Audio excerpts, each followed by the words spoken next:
Guys, so I'm out here scratching up the soil today because we're going to direct sow some seeds. You know, I did start growing seeds indoors ahead of time, but there's some seeds that direct sow well in our area. And what I'm going to do today, I'm going to be doing these candy striped cosmos.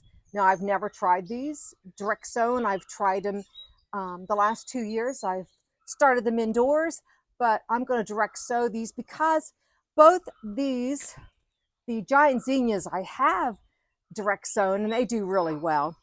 Yeah, And they always look really good. They look great. Yeah. And then I have also in this hand some dill seed, which I just want extra dill in the garden because the flowers are pretty and it smells good and it attracts the butterflies and all of those good things. So anyhow, but with these two, the cosmos and the zinnias, why I don't mind direct sowing them is I want them growing later in the season because my perennial borders are going to come alive. We're going to take a stop here just for a second and figure out what that cat was doing. June. She's just, I don't know what she's doing. Look at that. But by the 1st of June, you know, it explodes here. But come August, September, October, in a perennial border, sometimes it wanes, and that's where your annuals come in. And so my cosmos, they will start to bloom in 8 weeks, which puts them maybe the middle of June, maybe the end of June. And my zinnias, they usually start the middle of July. So we'll see how soon we get some blooms on these, but I don't mind that they're going to be later in the season and they'll just fill in these different spots. But starting right here, I'm just going to add some of this dill seed and hope that I get. Where did you get that seed? Barb gave this to me, and it's an herb. Dill is an herb, and she just says she goes around and sprinkles it everywhere.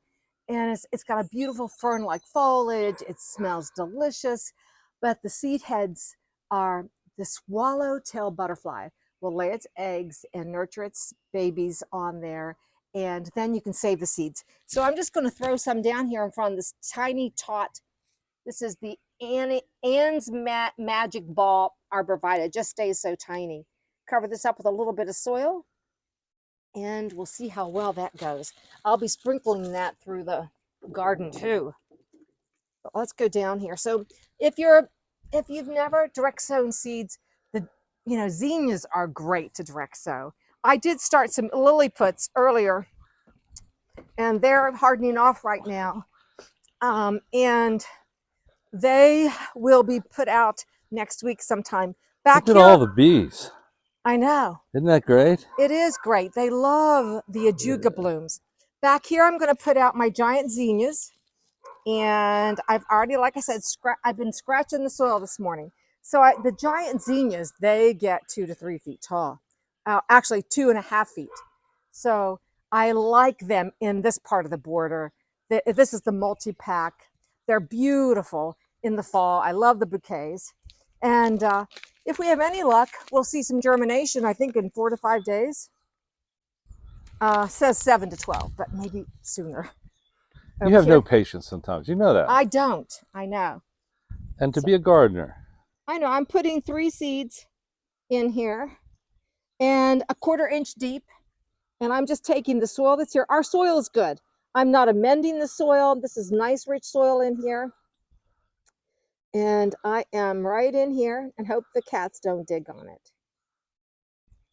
Cover them up with a little bit of soil. And I should probably show you how big these seeds are. Okay. Look how nice. Oh. So they're nice big seeds, easy to find in your hand. And like I said, I'm putting 3 or 4 seeds in a 1/4 inch deep. And if I've planted more than that, I can thin them out. But cover them up with a little bit of soil, just like that. And sometimes you may have to stake these zinnias if they get too big. I've never had that problem. You water those in, or what do you? I am. Thanks, Reg. I am going to give these seeds a little water, pack them down so that the cat doesn't get to them. All right. Then next up, around the front of the border, I am putting in these lovely cosmos. I'm excited. These are the candy stripe cosmos. They'll be white with a little pink border around the edges, and they have big blooms, 3 to 4 inches wide. Like I said, they'll be up in about, they said 8 weeks, and plant them 1/4 inch deep. You don't need to fertilize them, just put them in the soil. And what I like about the cosmos, they're real airy. The more you cut them, they have a fern-like leaf to them, and the blooms stand up, and they will blend in, because all of these perennials will get a little taller, and they'll just blend in and hold their height real nice. And here's their seed. They've got a nice seed too. Cosmos. I have some. Didn't you have that last year? Yeah, I have. I started cosmos inside the last few years in pots, and I had success. But this year I'm going direct sowing. I just decided, try it. I'm not out anything except what's in my mind, how it would look. And again, about 1/4 inch deep. And I am just sprinkling these right in here like that. Cover them with a little bit of soil. So how many did you put in there? I don't know, 6 or 7. Oh, cool. Yeah, 6 or 7. Get a little swoop of cosmos right there.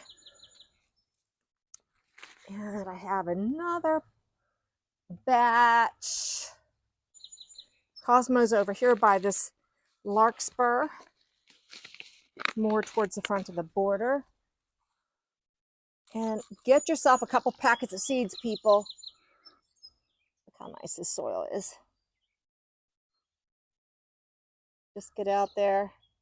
Particularly early May is the time to do it. The weather's perfect. The temperatures are perfect.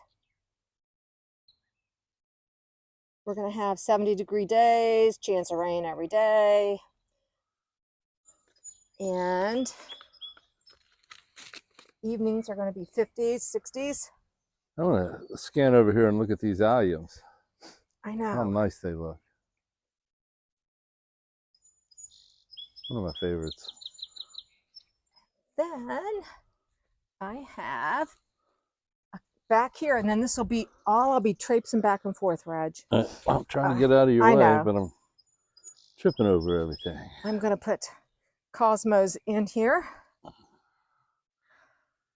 just like this, and we're almost done.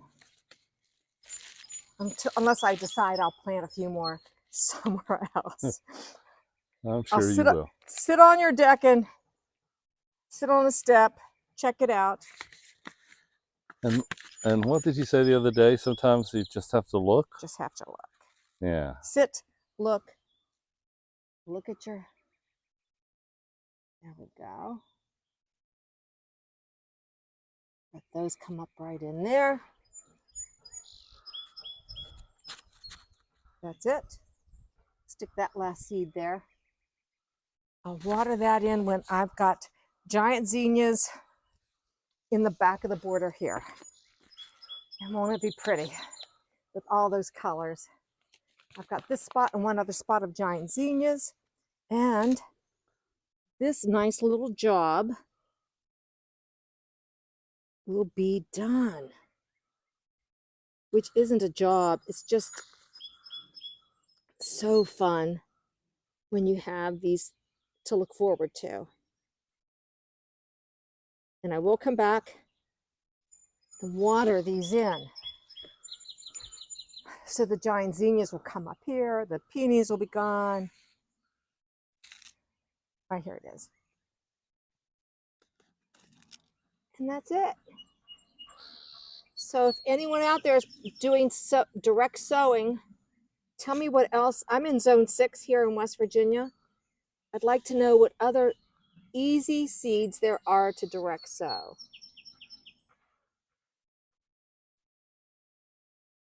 I'll get all these watered in. All right. How about that? So get out and do that. Yeah? Yeah. That's an easy job. Off the spring list. So thanks for watching Gardening on the West Fork. We'll see you the next time. Bye.